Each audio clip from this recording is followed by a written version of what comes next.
सभी बड़ी बिंदियों को सादर प्रणाम। अभी 20-25 मिनट तक हम लोग लाइव रहे, पर हमें ये अंदाजा नहीं है कि हम लोग बड़ी बिंदी पर दिख पा रहे हैं या नहीं दिख पा रहे हैं, इसलिए मैं कार्यक्रम को दोबारा शुरू कर रही हूँ। अभी भी मेरे सामने 0 ही दिख रहा है। मैं नहीं समझ रही हूँ कि हम लोग लाइव आ पा रहे हैं या नहीं आ पा रहे हैं। यदि आप लोगों को दिख रहे हैं हम लोग, तो कृपया कमेंट कीजिए।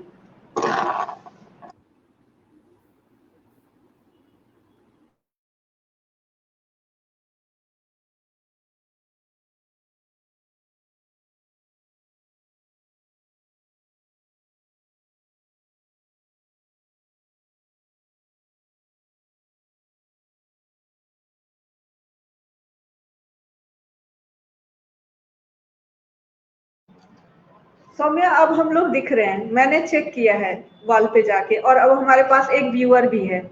तो सौम्या, आपको थोड़ी तकलीफ होगी, हमें दोबारा आपसे बातें करनी पड़ेगी, आपका परिचय सब कुछ दोबारा करना पड़ेगा। पर कुछ तकनीकी खराबी आई थी जिसके कारण हम लोग लाइव नहीं हो पा रहे थे।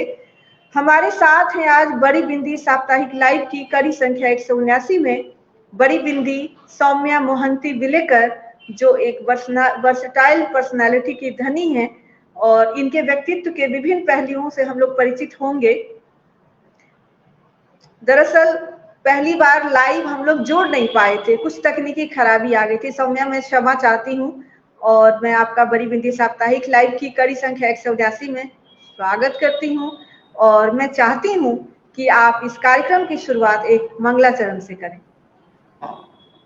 नमस्कार विभा जी, और बहुत बहुत धन्यवाद। ऐसा आशा करती हूँ कि अभी तकनीकी खराबी जो थी वो निकल गई है, सुधर गई है, ताकि लोग हमें देख पा रहे हैं और सुन भी पा रहे हैं।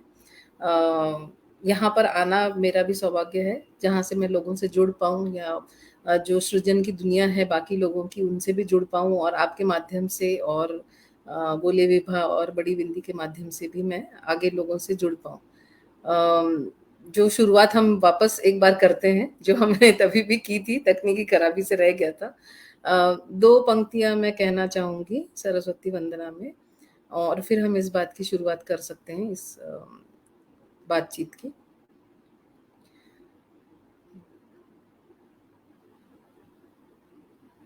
माता सरस्वती शारदा, हे माता सरस्वती शारदा, विद्यादायिनी दयानी दुख हरिणी, जगत जननी ज्वालामुखी, माता सरस्वती शारदा, हे माता सरस्वती शारदा। धन्यवाद विभा जी। बहुत ही सुंदर। और हम लोगों ने पहले भी मंगलाचरण से शुरुआत की थी, लेकिन कुछ तकनीकी खराबी के कारण लोगों तक पहुंच नहीं पाए थे हम लोग। और इस बार उम्मीद करती हूँ कि हम लोग पहुंच पा रहे हैं। और कृपया यदि हम लोग दिख रहे हैं तो आप लोग कमेंट अवश्य करें, ताकि हमारा यह उत्साह बना रहे। जैसे ही पता चला तकनीकी खराबी है और हम लोग नहीं जुड़ पा रहे हैं, तो मेरा तो उत्साह कम हो ही गया। हमारी अतिथि सौम्या भी बहुत उदास हो गई। और सौम्या, बातचीत को आगे बढ़ाएंगे, पहले मैं चाहती हूँ कि आपकी कुछ रचनाएं हम लोग यहाँ बड़ी बिंदी के इस मंच पर सुने। धन्यवाद विभा जी। तो पहले भी मैंने जो कविता से शुरुआत की थी, क्योंकि हम जिंदगी के बारे में बात कर रहे हैं, लाइफ के बारे में बात कर रहे हैं, तो जो जिंदगी का जो जज्बा है उसी पे मैं बात करना चाहूँगी, उसी कविता को मैं वापस पढ़ना चाहूँगी। आशा करती हूँ अभी सबको सुनाई दे रहा है। इसका शीर्षक है जज्बा। जज्बा लिए इस दिल में जब उठते हैं कदम, जज्बा लिए जब दिल में जब उठते हैं कदम, मंजिल भी नजर आती है चाहो हो मीलों दूर अगर। बिना रुके बिना थमे कांटों पे चलना है अगर, बिना रुके बिना थमे कांटों पे चलना है अगर, तो डर क्यों जगह दे मन को, जो बढ़ा दे फासले मंजिल की अगर। गिरना उठना ये तो इस राह के हम सफर, गिरना उठना ये तो है इस राह के हम सफर, डरता क्यों है ए दिल जब थामने वाला हो साथ अगर, चाहे हो नदी या हो पर्वत, आंधी में हो चलना या अंधेरा चमन, विश्वास के दिए को जलते रख तू, बस चलना अपनी डगर। बीच मझधार गर फंस जाओ कहीं, याद रखना ए हम सफर, एक हाथ साथ है तुम्हारे हर वक्त हर पल शामो सहर। धन्यवाद। मैं चाहूंगी सौम्या कि आप अपनी कुछ और रचनाएं भी साथ में रखें, क्योंकि बीच बीच में आपकी कविताओं को सुनना हम लोग चाहेंगे। मैं ये जानना चाह रही थी कि लेखन की शुरुआत कैसे हुई, क्योंकि आप पेशे से इंजीनियरिंग हैं और जिस तरह की अपनी सामाजिक व्यवस्था है, विज्ञान पढ़ने वाले छात्रों के लिए यह माना जाता है कि इनका कला से साहित्य से अधिक संपर्क नहीं होता, लेकिन आप एक कवि हैं, कैसे आपने लिखना शुरू किया? जी, जैसे हम कहते हैं कि जिंदगी में जब आप आगे बढ़ते हो, आप एक कैरियर एक कोई फील्ड से शुरू करते हैं, वो फील्ड कोई भी हो सकता है। कोई कॉमर्स चूज करता है, कोई साइंस चूज करता है, या अलग अलग सब्जेक्ट हम लोग एक माध्यम है अपना अपना कैरियर बनाने के लिए। लेकिन मैंने जैसे मेरी शुरुआत जब हुई लिखने की, आप कह सकते हो फॉर्मली, शायद मैंने पहली बार जब लिखा हो तब मैं कॉलेज में ही थी, 12वीं में थी। और उसी समय एक बार ऐसे ही क्लास से हमको बीच में से टीचर ने बाहर बुलाया और कहा कि आप जाके उस हॉल में बैठ जाइए, कुछ कंपटीशन है। और हमको लगा कि हम साइंस के स्टूडेंट्स हैं तो शायद साइंस क्विज होगा या तो फिर कुछ और क्विज होगा। एंड जब हम वहां जाके बैठे तब हमें पता चला ये तो स्पॉट पोइट्री कंपटीशन है, और कभी जिंदगी में तब तक पोइट्री लिखी नहीं थी। तो उन्होंने कहा साइंस से किसी ने पार्टिसिपेट नहीं किया, आप लोगों को करना है। 2-3 बच्चों को उठा के लाए थे। तो हमने कहा ठीक है, देख लेते हैं। ये भी एक मतलब एक हमको दिया गया है टास्क, ये सोच के हम बैठ गए वहाँ। एंड वहाँ उन्होंने स्पॉट पोइट्री में हमको एक फोटोग्राफ, एक पोस्टर लगा के दिया पहले कि ये देख के आपको इस पे लिखना है। आधे घंटे का टाइम था। एंड वो जो पोस्टर था वो ताजमहल का था। तो ताजमहल का फोटो देखते ही सब लोगों को लगा वाह वाह ताजमहल है, अब तो हम मोहब्बत प्यार सबके बारे में लिख देंगे। तो सबने अपना अपना शुरू किया। मुझे लगा अगर हमें लिखना है, कुछ अलग हटके कुछ करना है, तो आप खाली प्यार मोहब्बत की बात करके कुछ नहीं हो सकता, इसमें कुछ अलग करना पड़ेगा। तो मैंने सोचा अगर हम प्यार मोहब्बत को दूसरे लेवल पे लेके जाएं तो एक यूनिवर्सल लव, एक ह्यूमन लव भी होता है। एंड मैंने कविता उस पे लिखी जिसका नाम मैंने वर्ल्ड पीस दिया था। इतना ही मुझे याद है, कविता में मैंने क्या लिखा मुझे याद नहीं लेकिन उसका टाइटल मैंने वर्ल्ड पीस दिया था और उस कविता को फर्स्ट प्राइज मिला। एंड वहां से मेरे लिखने की शुरुआत शुरू हुई। इसलिए नहीं कि वो मुझे फर्स्ट प्राइज मिला तो भाई चलो बहुत अच्छा हो गया, अभी फर्स्ट प्राइज मिला, लिख लेते हैं, आगे बढ़ते हैं। बट शुरुआत ऐसी हुई कि मुझे ये समझ में आया कि मेरे अंदर काफी सारी इमोशंस थे उस समय, थॉट्स थे, और शायद वो पोस्टर और फोटो देख के और भी काफी सारी चीजें मेरे अंदर बाहर निकली। और वो बाहर निकलने का माध्यम बना कविता का माध्यम, जहाँ पे मैं मेरी कला से, समझ लीजिए अगर मैं उस कला में, मैं जो भी कला में हूँ, अगर मैं पेंटिंग कर रही हूँ, मैं डांस में हूँ या म्यूजिक में हूँ, तो कला ही एक माध्यम है जहाँ पर आप अपने इमोशंस, थॉट्स, फीलिंग्स को बाहर कर सकते हैं, बाहर निकाल के पेश कर सकते हैं उस माध्यम से, उस तरीके से। इसलिए आप कोई भी फील्ड से हो, कोई फर्क नहीं पड़ता, क्योंकि कहा जाता है आप लिटरेचर पढ़ सकते हो, आप लिटरेचर में आप डॉक्टरेट कर लो, या तो फिर आप लिखने का सीख लो, या तो आप स्टोरी कैसे लिखते हैं ये सीख लो, स्क्रिप्ट कैसे लिखी जाती है इसके कोर्सेस होते हैं। पोएट बनने का कोई डिग्री नहीं है, पोएट बनने की कोई भी फॉर्मल एजुकेशन नहीं है, वो मन से होता है। आपको मन से कहीं जुड़ना है और आपके मन की बात कहीं कहनी है तो आप कविता के माध्यम से कहते हैं, ये मेरा मानना है। और इसी में ये है कि आपको जब आपके अंदर काफी सारी चीजें ऐसे निकलते रहती है तो पोइट्री फ्लो बन के बाहर आ जाती है। तो फ्लो ऑफ लाइफ अगर आप कहते हो तो वो पोइट्री है मेरे लिए। वर्ड्सवर्थ की बात याद आ गई, poetry is the spontaneous overflow of powerful feelings. तो आपने भी वही बात कही। दरअसल सबसे पहले हम लोग अपनी मातृभाषा में लिखते हैं आमतौर पर, लेकिन आपकी पहली कविता आपने अंग्रेजी में लिखी, और जहां तक मेरी जानकारी है आप हिंदी और मराठी में भी लिखती हैं। तो आपकी एक तो हिंदी की रचना हमने सुनी है, आगे और सुनना चाहेंगे, लेकिन यदि आपकी अंग्रेजी या मराठी की कोई रचना उपलब्ध हो तो वह भी हम लोग सुनना चाहेंगे। जी, मैंने शुरुआत अंग्रेज़ी में की, मुझे नहीं पता, शायद उस समय सर्कमस्टेंसेस ऐसे थे कि मुझे अंग्रेज़ी के स्पॉट पोएट्री कॉम्पिटिशन में बैठाया गया, शायद इसलिए अंग्रेज़ी में मैंने लिखा, या तो शायद वो फ्लो होते गया, और हिंदी में भी मैं लिखती हूँ, मराठी में लिखती हूँ, उड़िया में भी लिखा है मैंने। लेकिन मेरे ख़्याल से आजकल के कम्युनिकेशन का लैंग्वेज अगर आपका सबसे ज़्यादा जो होता है, मेरे ख़्याल से उसमें आप फिर कम्युनिकेट करना चाहते हो, ठीक है? क्योंकि आप दुनिया को, कविता ऐसा माध्यम है ना जहाँ आप दुनिया को बताना भी चाहते हैं और छुपाना भी चाहते हैं। अगर आपको पूरी चीज़ें बतानी है तो आप प्रोज़ चूज़ करोगे, आप स्टोरी लिखोगे, क्योंकि वो डिटेल में जाती है। लेकिन पोएट्री जब होता है तो वो है कि आपको भाव बताना है लेकिन पूरा रहस्य खोलना भी नहीं है, वो है पोएट्री।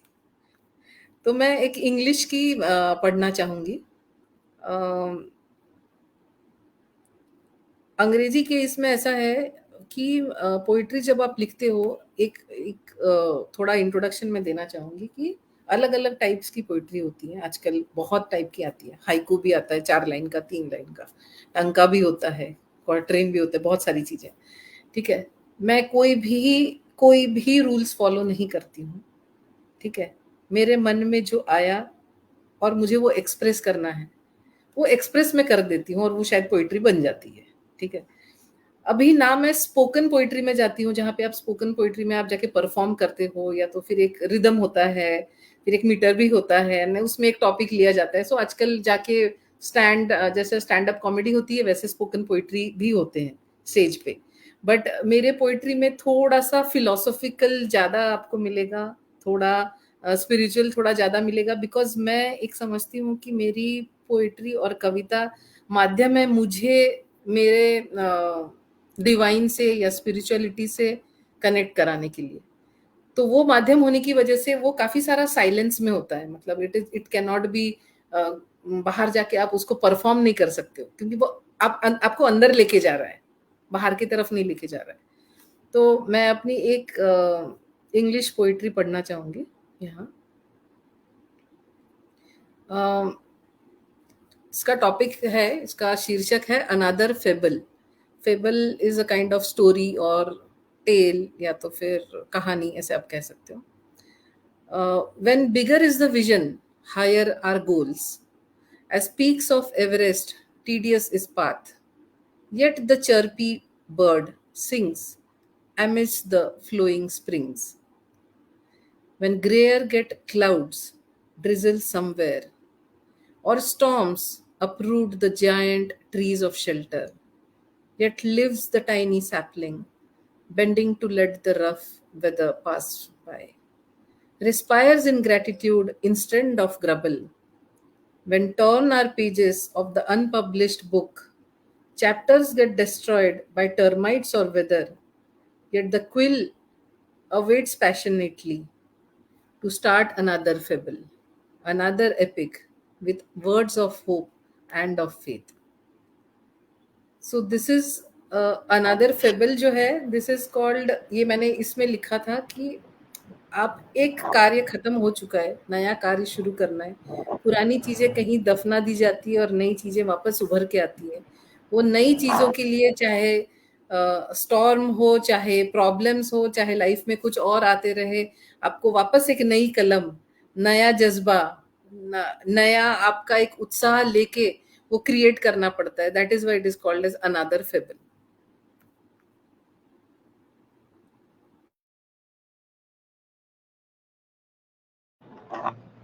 सौम्या, आपने कविता लिखने और गायन के अलावा भी बहुत कुछ काम किया है और धीरे धीरे हम लोग उस पर आएंगे, लेकिन इस वक्त मैं जानना चाहूंगी कि आप फिल्म निर्माण से कैसे जुड़े।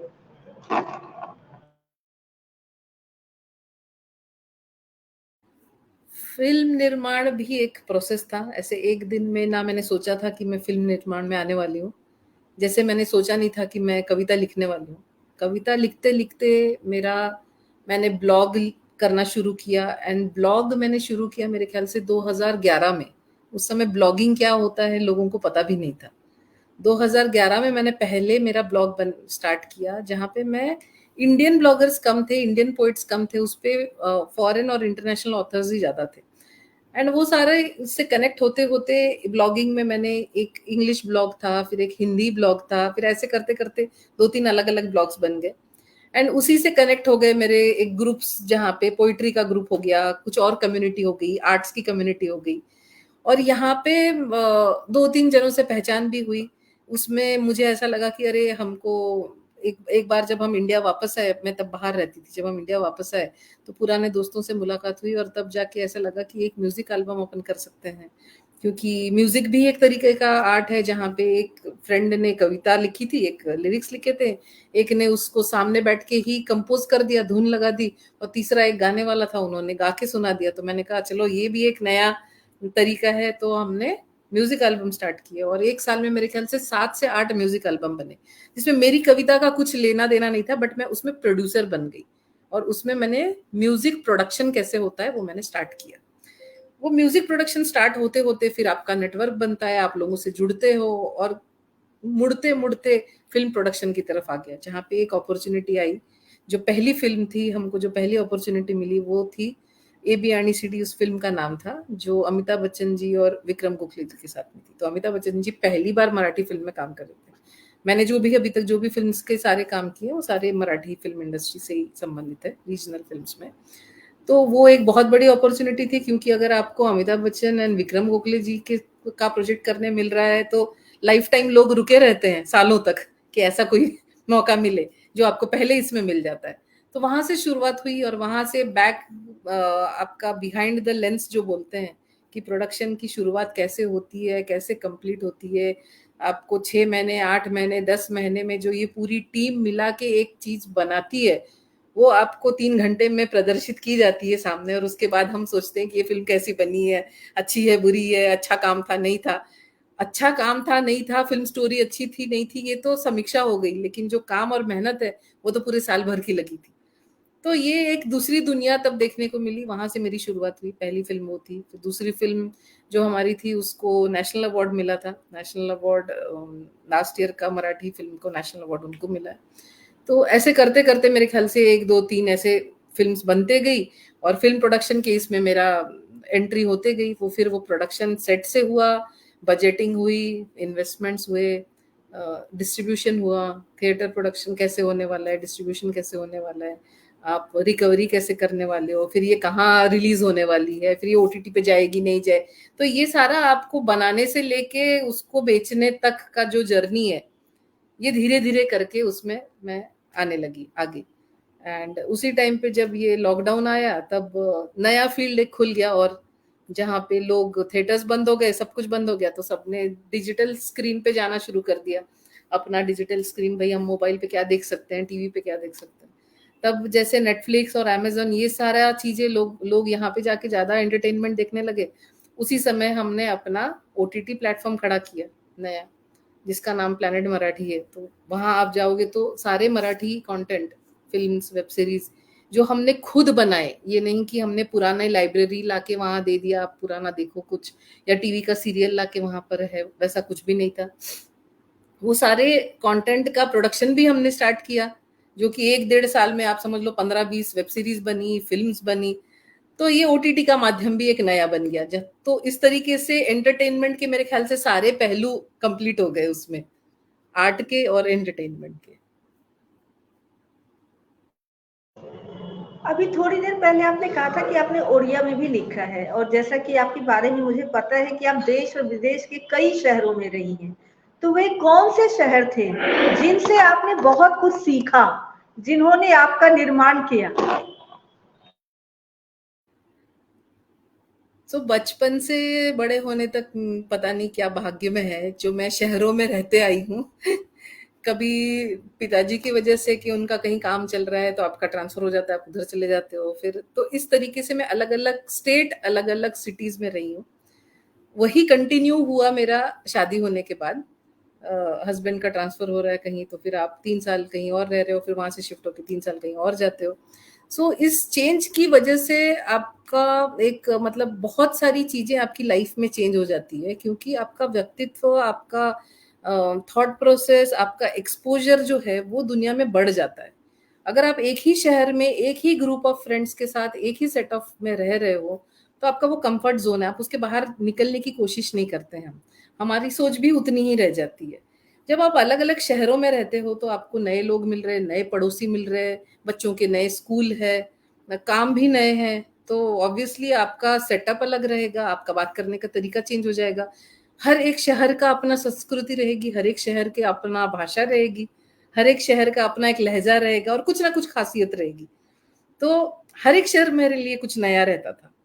उसमें से कुछ कुछ शहरों की मैं बात करूंगी। भोपाल में मैं रही हूँ। भोपाल काफी शांत जगह है, बहुत सुंदर है, झीलों का शहर कहते हैं। तो वो एक खासियत थी वहां पे कि वो उसमें वहां की लाइफ में बहुत ठहराव था जब वहां मैं थी। हर एक जगह पे मैं जब रहती थी तब मैं कुछ ना कुछ लिखते जाती थी। अभी तो मुझे याद भी नहीं कहाँ क्या लिखा हुआ था मैंने हर एक शहर के लिए, क्योंकि आपका माइंडसेट वैसा हो जाता है। वैसे ही मैं महाराष्ट्र में काफी सिटीज में रही, छोटे सिटीज में भी रही हूँ, बड़े में भी रही हूँ। आज मैं मुंबई में हूँ, लेकिन मैं पूना में थी, कोल्हापुर में थी, ठीक है, सोलापुर में थी, काफी सारे शहर में रही हूँ। बट एक इम्पॉर्टेंट चीज मैं बताना चाहूंगी कि एक इस ये सब दौरान में हमें एक बार इंडिया से बाहर रहने का मौका मिला, जहाँ पे हम लोग शारजा में रहते थे, विच इज यूएई में आता है ये, ठीक है। शारजा में जब रहने का टाइम आया तब मेरी बेटी 1 साल की थी और मुझे बहुत ही टेंशन था कि बाहर जाके मैं कैसे रहूं, पता नहीं क्या होगा, मिडिल ईस्ट का कंट्री है, क्या होने वाला है, एंड ये 2010 की बात है। तो कैसे होगा कुछ पता नहीं है, पसंद आएगा नहीं आएगा, इंडिया में तो कुछ भी कर सकते हैं। जब हम वहां गए और हमने जब वहां रहना शुरू किया, वहां का कल्चर और वहां की चीजें जब मैंने देखी, तो मुझे इतना अच्छा लगा कि मुझे कभी लगा ही नहीं कि मैं अपनी जगह छोड़ के आई हूँ। और वहां जाके मेरा कुछ और एक अलग ही व्यक्तित्व बाहर आया, लिखने का तरीका, लिखने की सोच, सब कुछ मेरा बदल गया। बिकॉज मेरे ख्याल से वहां पे मुझे बहुत ज्यादा टाइम भी मिला, वहां पे ज्यादा डिस्टरबेंस नहीं था, अपने यहाँ जैसा नॉइज और ये होता है ट्रैफिक का, ये वहां पे काफी कम था। एंड मुझे नेचर से बहुत लगाव है, तो वहां पे पास में वाटर फ्रंट था, समुद्र ये भी है, उस वजह से मुझे थोड़ा और एक मौका मिल गया कि यहाँ पे रेगिस्तान और वहां वाटर फ्रंट। आप जब जाते हो नेचर में खुला होके, आप अगर पहाड़ों के पास जाते हो, आप अगर रेगिस्तान में जाते हो, तो वो जो इतना वास्ट होता है, तो आपको लगता है आप कितने छोटे हो पूरे नेचर के सामने। आप इतने छोटे हो कि आपका कोई अस्तित्व नहीं है, और उसी में हम अपना, मेरा ईगो, मेरा एग्जिस्टेंस, मेरा मेरा मेरा में ही हम टाइम निकाल देते हैं। तो ये सब जगहों पे जाने से आपको समझ में आता है, आपको सिर्फ एफर्ट डालना है। चेंज कितना होने वाला है, कैसे होने वाला है, ये हमको पता नहीं है। बट वो थोड़ा सा एफर्ट डालेंगे ना, तो खुद को खुशी होगी कि चलो हमने कुछ तो एक एफर्ट किया दुनिया में, कुछ बदलने के लिए, अच्छा करने के लिए, किसी को खुशी देने के लिए, किसी को हेल्प करने के लिए। तो वो जो रियलिटी आती है ना, कि रियलिटी चेक होता है वो, कि you are nothing but just a speck in that world, ऐसा होता है। तो वो सच में एक रियलाइजेशन रहता है। उसी तरीके से मैं रानीखेत में रही हूँ। रानीखेत मेरी फेवरेट जगह है, क्योंकि हिमालय दर्शन, आप सुबह उठो हिमालय दर्शन होते हैं सुबह, उससे जगह सुंदर जगह तो कोई नहीं हो सकती। सो उसकी वजह से मैं पहाड़ों से भी जुड़ी हूँ। अब मैं मुंबई में रहती हूँ तो समुद्र के पास में हूँ, तो समुद्र से जुड़ी हूँ। सो नेचर मुझे बहुत इंस्पायर करता है, और मुझे ऐसा लगता है कि नेचर ही हमको बहुत कुछ सिखाता है, हर एक प्रॉब्लम का सोल्यूशन। चाहे फिर वो पेड़ में पत्तों का झड़ना हो, या तो फिर कली से फूल खिलना हो, या तो तितली का बाहर निकलना हो, या तो पक्षियों का आकाश में उड़ना हो। एक पक्षी अगर आकाश में उड़ रहा है, तो उस पक्षी को पोएट अलग तरीके से देखेगा, इंजीनियर अलग तरीके से देखेगा, पेंटर अलग तरीके से देखेगा। ये आपका पर्सपेक्टिव है कि आप उसको कैसे देख रहे हो और कैसे प्रेजेंट कर रहे हो। ये मेरा विचार है। अभी 2-3 दिन पहले ही आपका जन्मदिन था और जीवन के 5 दशक पूरे किए आपने। आपको बहुत बहुत बधाई। और उम्र के हिसाब से आपके अनुभव बहुत ज्यादा है। मैं कहूंगी कि आपका जो निर्माण हुआ है वो इन अनुभवों से हुआ है, और जिसमें आपके व्यक्तित्व के कई पहलू हैं। यदि मैं अपनी बात करूं तो मैं शारजाह का नाम सिर्फ क्रिकेट से जानती थी, क्योंकि जब शारजाह कप हुआ था और शारजाह से सीधा प्रसारण होता था, वही मेरी मेमोरी में है। और अभी आपने कहा कि विदेश में रहने का मौका मिला, जो शारजाह में आपकी बेटी छोटी थी। बातचीत को आगे बढ़ाएंगे, लेकिन उन सबसे पहले मैं आपकी एक मराठी कविता चाहती हूँ कि आप बड़ी बिंदियों के लिए पढ़ें, क्योंकि मातृभाषा है आपकी मराठी।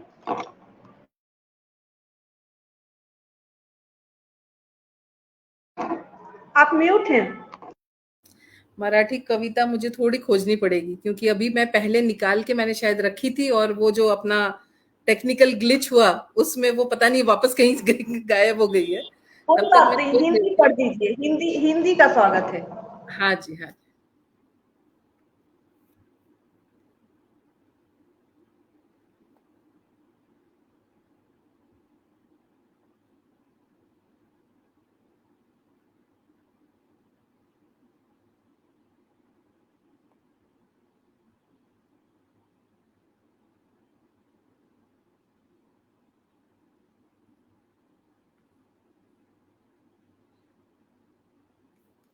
सो हिंदी का ही मैं अभी पढ़ देती हूँ, अगर मराठी मुझे इन बिटवीन मिल जाता है तो फिर मैं मराठी पढ़ लूंगी।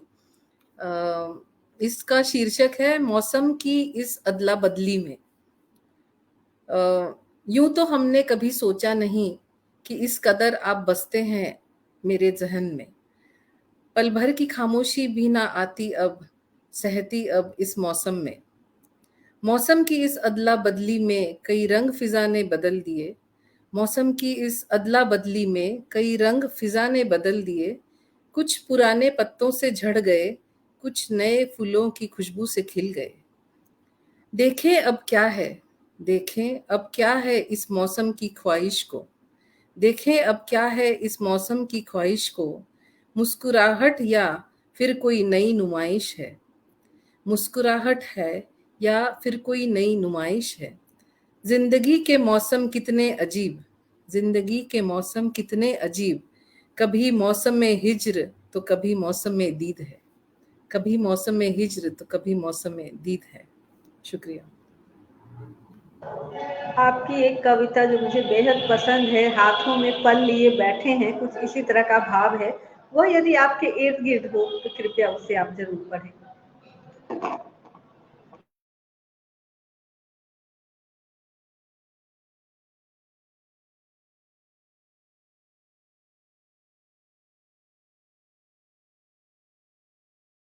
आपकी फरमाइश पर। इसका शीर्षक है यह खामोशी कैसी। ये खामोश एक झील के किनारे बैठ के लिखा हुआ था। वह जो बैठे हैं हथेली पर चंद पलों को लिए, वह जो बैठे हैं हथेली पर चंद पलों को लिए। उम्र गुजर गई तरस गई आंखें एक दरस के लिए। उम्र गुजर गई तरस गई आंखें एक दरस के लिए। शाम सुर्ख भी है, फूल यूं ही मुरझा गए। शाम सुर्ख है, फिर भी फूल मुरझा गए। वक्त की बेड़ियों ने बांधी यह खामोशी कैसे। वक्त की बेड़ियों ने बांधी यह खामोशी कैसे। चलो फिर इंतजार करें, चलो फिर इंतजार करें यूं ही चांद का। चलो फिर इंतजार करें यूं ही चांद का। सितारों के परे आसमान में कुछ खामोशी लिए। सितारों के परे आसमान में कुछ खामोशी लिए। धन्यवाद। सौम्या, आप फिल्म निर्माण से जुड़ी हैं, तो क्या सिर्फ फिल्म निर्माण तक ही जुड़ी रहना चाहती हैं या अभिनय या निर्देशन में भी आने का आपका इरादा है? बहुत ही क्रिप्टिक क्वेश्चन है मेरे लिए। मेरे ख्याल से लिखना मैं लिख चुकी हूँ, कविता कर चुकी हूँ, स्टोरीज लिख चुकी हूँ। बहुत कम लोगों को पता है कि मैंने नॉवेल्स भी लिखी हैं जो मैंने पब्लिश नहीं की है। एंड वो पब्लिश नहीं करने का कारण भी एक है कि कभी मुझे ऐसा लगा इस पर फिल्म या कुछ बन सकती है, क्योंकि टॉपिक थोड़ा यूनिवर्सल है, उसका कोई पीरियड से कोई लेना देना नहीं है। बट निर्देशन का मैं आज के डेट में मुझे नहीं पता, बट कल क्या हो ये भी नहीं पता। ठीक है, जैसे मैंने कभी सोचा नहीं था कि मैं कवित्री बनूंगी, या मैंने ये नहीं सोचा था कि मैं फिल्म प्रोडक्शन में आऊंगी, वैसे ये भी नहीं पता कि आगे दुनिया में और आगे लाइफ में क्या होने वाला है। मैं हर एक चीज की शुरुआत या हर एक चीज सीखने के लिए ओपन हूँ। जो चीज मुझे इंटरेस्ट करती है, जो चीज में मेरा पैशन होता है, जहां मुझे लगता है ये मेरे व्यक्तित्व को आगे ले जाएगा या मुझे यहाँ पर 10 नई चीजें और सीखने को मिलेगी, मैं वो हमेशा करती हूँ। अगर वैसा कोई मौका लाइफ में हुआ या तो फिर कभी पैशन हुआ तो शायद वो करेंगे, नहीं हुआ तो काफी सारी चीजें हैं और करने के लिए। मुक्ति बोध की एक कविता है, मुझे कदम कदम पर, मुझे उसकी पंक्ति याद आ गई आपकी बातों से कि उसमें वो कहते हैं कि मैं एक कदम बढ़ाता हूँ और 100 राहें फूटती हैं। आज जबकि सबके पास समय की कमी है, किसी से कुछ भी कहिए तो वो कहेंगे समय ही नहीं है मेरे पास। तो समय तो सबके पास 24 घंटे ही हैं। आप समय को कैसे मैनेज करती हैं कि आप इतनी सारी गतिविधियों में सक्रिय हैं? ये क्वेश्चन ऑलमोस्ट सारे लोग पूछते हैं। घर वाले भी पूछते हैं, बाहर वाले भी पूछते हैं। मेरे ख्याल से मैं कभी ये सोचती हूँ 48 घंटे होने चाहिए थे एक दिन में, तो शायद मैं कंप्लीट कर पाती। लेकिन फिर भी मैं ये कहूँगी कि जब आपको किसी चीज़ में पैशन होता है, जब आपको किसी चीज़ में इंटरेस्ट होता है, जब आपको किसी चीज़ से खुशी मिलती है, और वो खुशी सिर्फ खुद के लिए नहीं होती है, किसी को बाँटने के लिए भी होती है, तब आप वो हर एक चीज़ करना चाहते हैं।